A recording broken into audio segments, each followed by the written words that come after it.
Ouais, salut à tous. Là, on va essayer de déterminer l'ensemble de définitions de notre fonction qui est ici. Là, on nous a donné f de x qui est égal à 2x sur ln de x moins 1. Comment est-ce que je peux faire pour déterminer l'ensemble des définitions? Là, on doit retenir que d'après le cours, on n'a que deux cas. On nous avait dit que ln de f de x est défini, existe, si et seulement si, on va dire quoi? F de x est supérieur à 0.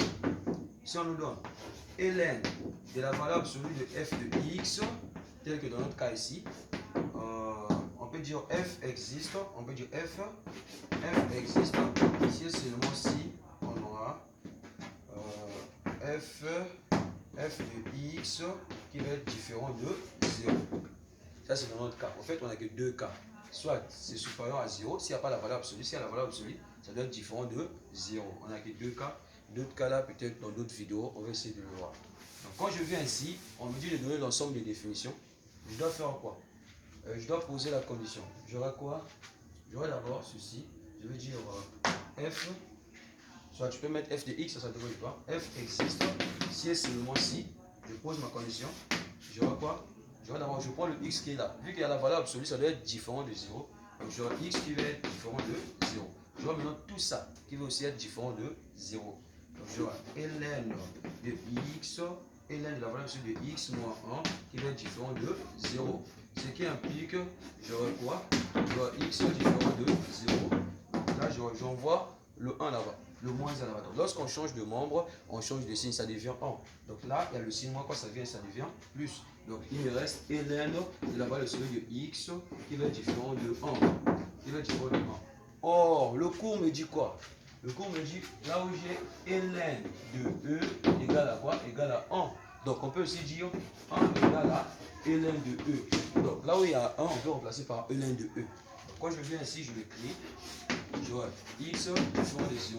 J'aurai ln de la valeur absolue de x différent de ln de e. Or, quand je viens ici, je peux simplifier les ln. Je peux simplifier les ln. Il me reste quoi? Il va me rester la collage x différent de 0. La valeur absolue de x différent de e. Or, moi je cherche la valeur de x. Donc, quand je viens ici, je constate que le x là est de la valeur absolue. Est-ce que vous voyez? Le x est de la valeur absolue. Donc, je ne sais pas soit si c'est positif ou bien c'est négatif. Donc, ça signifie que c'est plus ou moins e. Donc, je donne la solution. J'aurai ceci. X différent de 0. Là, j'aurai x qui va être différent de plus ou moins e. Après, là, on peut donner l'ensemble des définitions.